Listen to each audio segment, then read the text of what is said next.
पापा। बोलो। मम्मा बहुत लकी है, आपको तो सब कुछ बनाना आता है। वो तो है। पर पापा, अगर लड़के वाले मुझे देखने आए तो क्या? मुझे तो एक कप चाय भी ठीक से बनानी नहीं आती। एक काम करते हैं, चाय से शुरुआत करते हैं। मेरा एक छोटा सा राज है। ताजे दूध से बना रेनबो इवेपोरेटेड मिल्क। इसका रिच और क्रीमी टेस्ट चाय में जान डाल दे। बाय द वे, लड़का कौन है? किसी दिन चाय पे बुलाऊंगी। रेनबो इवेपोरेटेड मिल्क, चाय का perfect match. Rainbow Top Guns Season 2.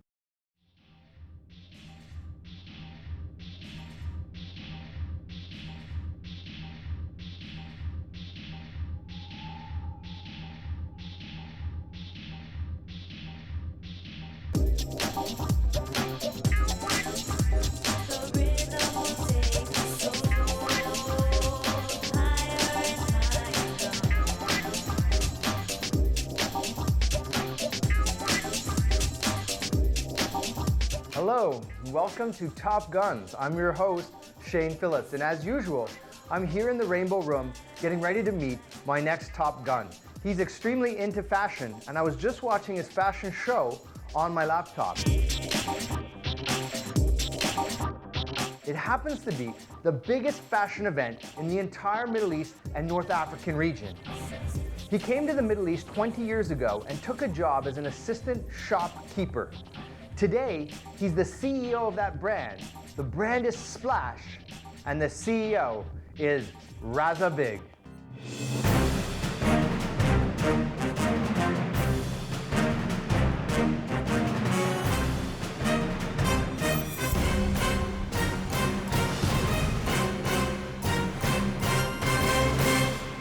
Presented by Nokia, powered by AUDI. Raza Beig, welcome to Top Guns. Thank you, Shane. It's a pleasure to have you on the show. Thank you very much. It's such an exciting story. You know, what I really like about your story is such a roller coaster ride that you've had, starting, with your father coming from a Nawab background, and then obviously having a few tragic moments at which you had to pull through. Can you tell us a little bit about that? Yes, my father was from the princely state, Lucknow. He was born and brought up as a Nawab and spoilt as one. As a young man, he came to Bombay. He wanted to be a part of the Bollywood scene. He was in the film business. That's right. And made some serious mistakes in his life. Lost a lot of money, probably. And by the time, I was about 7 when he passed away, all his mistakes reflected in our lives. I never knew what the luxuries of a Nawab family is, because I grew up as a very, very simple boy trying to make ends meet. Hitting the tragic loss of your father, you're thrown into the front line of life. To be very honest, I was 7, so I didn't even realize when my father passed away. I didn't know what it meant. It was probably the most difficult moment for my mom, because she had 5 daughters and me. My eldest sister was about probably 18 or 16. So she went through probably the most difficult phase of her life to bring us up. And I think so she did a damn good job. I was 2 years when I lost my father. So Raza being my elder brother was just 6 years older to me, but as my father. He's just been, an inspiration for all my family, my khandan, everybody. He's not changed at all. He's still the same, loving, fun, mad. He's everything. You demonstrated some entrepreneurial flair right out of the gates, starting your first job at the age of 13, I understand. It just so happened that a laundryman knocked at our door for his daily bills. And he was with his son, and it was those days where, she was not able to pay him, and he was grumbling, and I just told him, I said, I can teach your son, and you could do our laundry. And for some reason, I convinced him, and that was my first student. And I think so that's how I decided to become a teacher. When I was in my first year of BCom, I think so I'm good at teaching. I'm young, and the young kids listen to me. And I decided to open my first classes called Raza's Classes. The first 6 months were very, very challenging. But after the first 6 months, these 2 kids did very well in their semesters. and I had half the class as my students, and that's where Raza's classes took off. By the time I'd done about 10 years of teaching, I realized that I was doing the same thing, and it became very monotonous. Became routine. And by that time, I had already hired about 5-6 teachers, and they were doing very well. They managed and at that stage, I did two things simultaneously. I bought a cable business, and I also had invested in my shirt manufacturing business with a friend. And both the businesses had started to take off, and I fortunately was doing very well, and that's where I was making the real serious money. So how do you go from this young guy who's manufacturing shirts and end up in Dubai at some point? How does that transition take place? In 1992, unfortunately, I saw Bombay burning with a riot in Bombay, and I was just not confident about the system, and I was in some ways targeted, and I felt it's best I need to come out. And I looked for a job. The first one I saw was application for Mothercare. They wanted a buyer. Mothercare was a group in Bahrain, and they wanted a fashion buyer. It sounded very interesting. I handwrote an application. I was called, and I got the job. The job requirement was saying a fashion buyer, but it was actually for Splash. I was not hired as a fashion buyer because, of course, Renuka and Mickey felt I didn't have the experience as a buyer, but they took me on as a store manager. And they also took me on with the option of that if I do well and if there is an opportunity, they would look at it as buying as an opportunity for me, and I think so I took it on. The energy was right at the interview. I met them 2-3 times after that, and I decided, I said, that's my calling, it's my destiny, and I came. So this is the part of your story that I really love, because you're running your own business and now you're on the shop floor, almost an entry-level position. Most people could have gotten depressed, but you were excited about it and you really took on the challenge. The day I stepped into our first store, Splash was just being made at that time. There was, Renuka had already done the groundwork. And something told me, I said, this is it. But your salary was meager at the time, wasn't it? It was nothing. I used to pay my manager, my factory manager, more salary than what I was taking. But I did recognize Renuka and Mickey when they gave me that offer, because I really didn't have any retail experience. I had no idea what retail was all about. And when I put myself in their shoes, I said, yes, why would they taking a chance on me? But I had written a note to Renuka saying that, if I do prove myself, that you will look after me, and which was a fact. In 6 months, I had a 70% hike, and they really looked after me thereafter. So you didn't really know the business. What was the secret to your success? The first day when the Splash store opened, I recognized it was all about the customer. And my focus was completely on service. I didn't know visual merchandising. I had no idea of what retail is all about. And I think so the customer taught me everything. When I started working with them and started speaking to them, I realized what their needs were and how to plan better. And I think so somehow it all fell in place. And so within 6 months, you get your 70% hike. Then what happened next? I don't believe that Renuka or myself ever thought that this brand is going to take off like this. I think so our drive, our passion, our love for the business just took it to new heights. Each year, year and year, we grew, and I think so it just multiplied. If you live in the Middle East, you'll be extremely familiar with Splash. Coming up after the break, we'll look at how this brand has grown under the watchful eye of Raza Beig.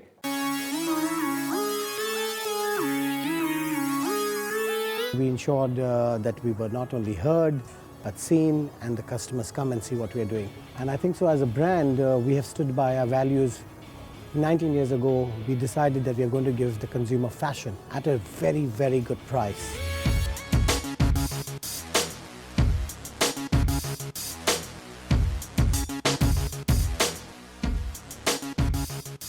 Presented by Nokia, powered by Audi. Around the world, millions of people are switching to Nokia Lumia for the best smartphone photography in low light.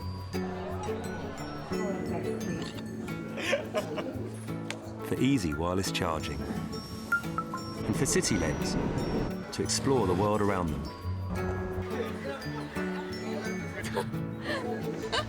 Time to switch.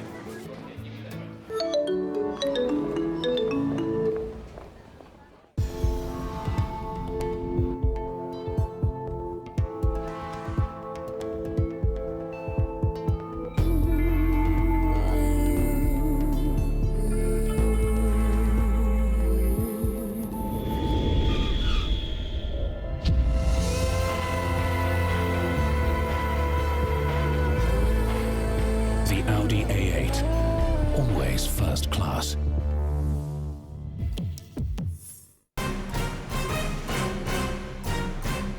Rainbow Top Guns Season 2.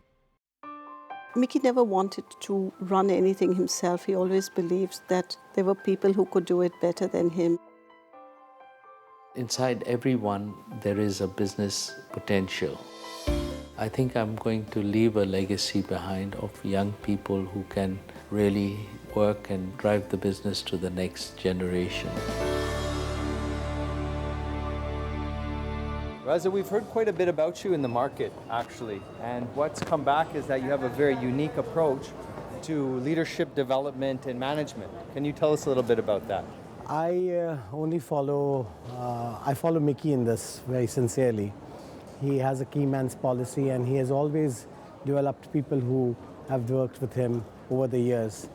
I try as much as possible to build my management from the grassroots because I believe they know my business the best, they know my product best, they know my consumer best. So rather than bringing management from outside, I usually spend my time, personal time, on developing management within the organization. So what I finally get is somebody who's very aspirational, who wants to grow. I have 2 office boys whose jobs were to give us tea and coffee. After they did the job for 1 or 2 years, we put them in the imports department. We encourage them to go and do their MBAs and study. And one is in finance and one is in logistics, and both are doing extremely well. Unbelievable. So home grow your talent rather than bring from the outside. Great strategy.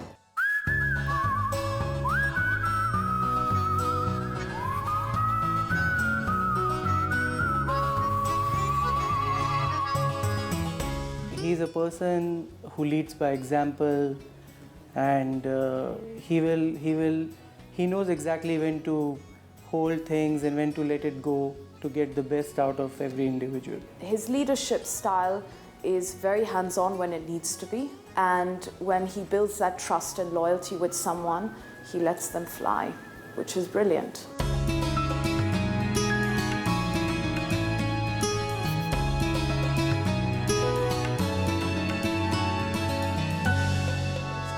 How do you take a brand like Splash from ground zero into the behemoth that it is now? Our first few years, our focus was product. We ensured that every customer's need is looked after. What does that mean, just having a big breadth of product in the store? Breadth of product, ensuring that every lifestyle need of a consumer is addressed. Okay. From sportswear to denims to casual, evening, the entire spectrum. And therefore, the first few years was that. The last few years, we worked consciously on developing the brand and marketing it and ensuring that we stand by the competition, which is, the last 10 years, the Middle East has been bombarded with competition on an everyday basis. And we ensured that we were not only heard, but seen, and the customers come and see what we are doing. You were trying to make a big splash with Splash. That's right. And I think so as a brand, we have stood by our values. 19 years ago, we decided that we are going to give the consumer fashion at a very, very good price.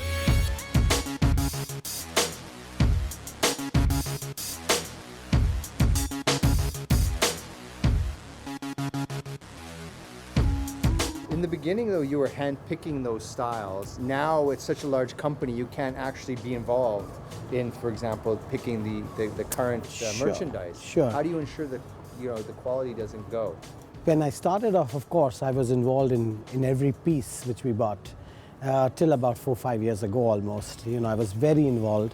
But in the last 4-5 years, I decided to move on, come out of the responsibility of complete buying and get into the other functions of retail. And we took retail head on. But I'm still very aware of what's happening because I still try to do all the trade shows. I still get updated by my designers what's happening in the market. And I'm very, very conscious of what the high street is going to be next season. That comes with experience, and I think so I've spent 3 life cycles of fashion, so I know it.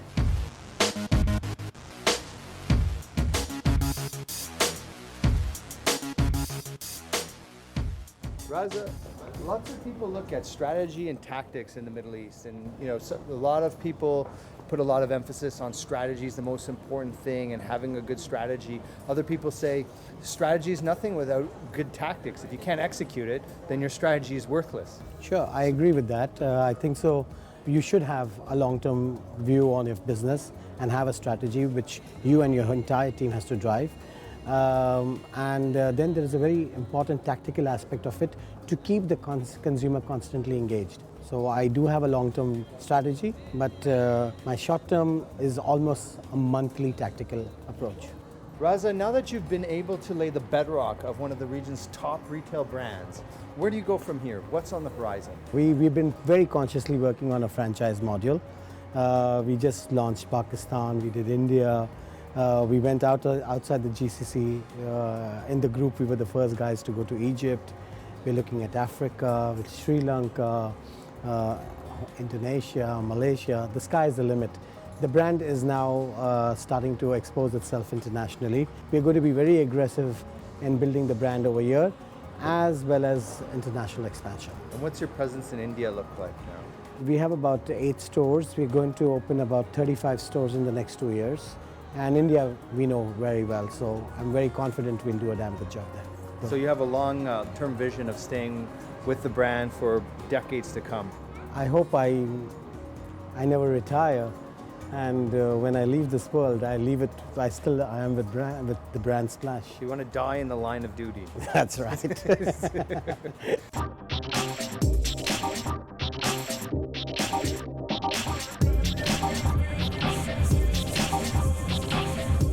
Raza, you've traveled all over the world. You've gone to the best fashion shows. Which city has the best models? Sincerely, Dubai.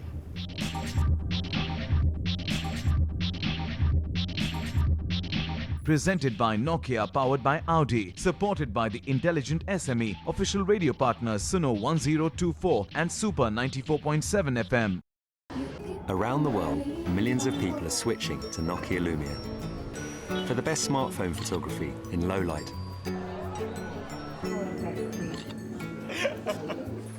For easy wireless charging. And for city lens, to explore the world around them.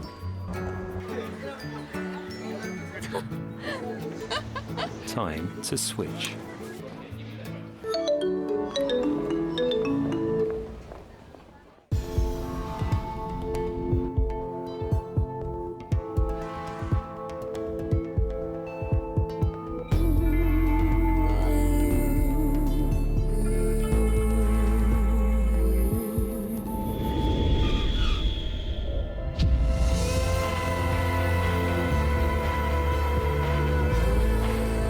The Audi A8, always first class.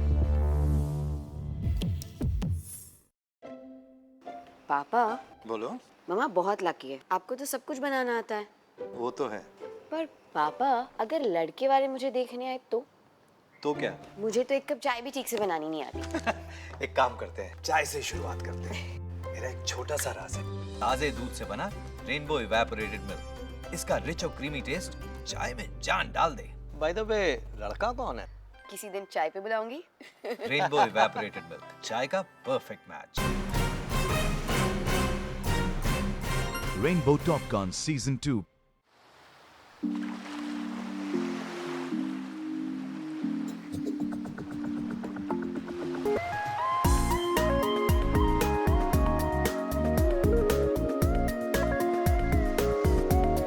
You now are a fashionista, you're the actual driver behind the collections of Iconic and Splash. When you look now at the landscape, when you're looking at celebrities, for example, do you see it from more of a fashion perspective, everything you do now, or no? No, for me, I take a lot of inspiration from designers rather than from celebrities. Historically, everybody says celebrity following is important, but I believe the designers have a better take. And most of the celebrities anyway are being styled and designed by the designers. So I don't really watch them. Are there certain trends you follow, certain designers that you kind of are aligned with? As a team, we would spend almost 4,000 to 5,000 hours on research. For one season of buying? For a season, and we would research every designer of the world, be it top designers like the Pradas and the Gucci's and the Louis Vuittons, to designers sitting in Europe. And so we watch everyone's lines, collections to understand what the trends are. And of course, whatever we find a field which is very, very commercial and right for this region and for the high street. That's so that what means we do. you have to jump on a plane, fly to Milan, sit by the, to Sit the in various front parties rows, and go through various parties. We go to all the shows in the world. We do all the trade shows. Which one's your favorite? My favorite is Berlin. Raza, you've traveled all over the world. You've gone to the best fashion shows. Which city has the best models? Sincerely, Dubai. We have got the best mix of models from Russians, Brazilians, English, Canadians, Lebanese, Indian, Pakistanis. I think so the blend which you get over here is fabulous. So Dubai has the best.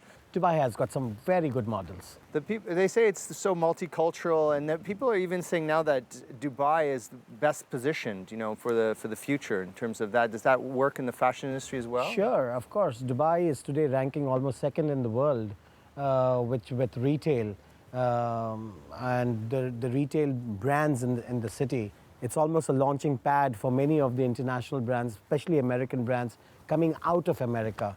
So you see every American brand, every English brand, French brand, German brand, Indian brand, Hong Kong brand. This is the perfect retail space. And what do you do when you don't want to do anything serious, when you want to kind of kick back and relax? What are your hobbies? What do you get into? What are my hobbies? I didn't have the time actually to develop hobbies at a very early age. As you know, I started working. For me, my priority, of course, is work. And when I come back, I either spend some time with family or with friends. I've really not developed any hobby as such. And I do party a lot whenever I get the opportunity to. And a lot of the parties have taken place right here. Is that right, I think? Some.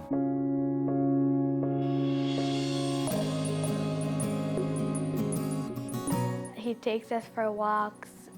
We have mostly every Friday and Saturday we have family time. He always told me that when you work or when you go somewhere, you have to be honest, you have to work hard, plus you must be very intelligent. And then afterwards, he said, then you can party hard if you like. That's the coolest part about him. Will your son be following your footsteps or your daughter? I don't think so. I would force them to do anything. Whatever they wish to do in their lives, I'll allow them to do that. My son aspires to make cars. So, he's at the age of, he's 12. So whatever he does, my daughter changes every 6 months what she wants to do. I think so, as they grow up, they'll decide what they want to do and we will support them. Raza, you're known for having a creative eye with all the buying that you do. And now I hear that you have a creative project in the works as well. I've been doing fashion for the last 19 years of my life. And I believe I've come to a stage again where I'm starting to repeat myself. So I am going through this process of making a movie so that I can just indulge in my creative side a little more. What's your advice to the up-and-coming next Raza Beig, the individuals who look up to you and want to follow in your footsteps? There are three things which you need to follow. One, of course, make sure that you work really hard and get everyone's attention. ensure that the brain God has given you, use it to the best ability with your hard work. Then you get the attention of your management and your superiors. And if you add a touch of honesty and passion into that, I think so God sends his angels down to ensure that you're successful. Unfortunately, Raza, that's all the time we have for today. So I hope our viewers have enjoyed hearing your story. And I'd like to thank you for coming out on Top Guns. And I look forward to putting you in the Top Gun Hall of Fame. Thank you. Thank you, Shane. Thanks, Raza. I hope the show is funding your ambitions and giving you a blueprint for success. That's it for this week. This is your host, Shane Phillips, signing off. I've grown up in Bandra, which is very, very fashion savvy. I stayed on Carter Road. My friends were all rich and spoiled. They all were shopping in the right boutiques. I was always with them, helping them, buying their stuff and things like that. And somehow I always had a little flair for fashion. I didn't have too many clothes, but I made sure that whatever I had blended well. And when you have a great body and a nice looking face, you can actually walk out without a shirt and still look good. Right.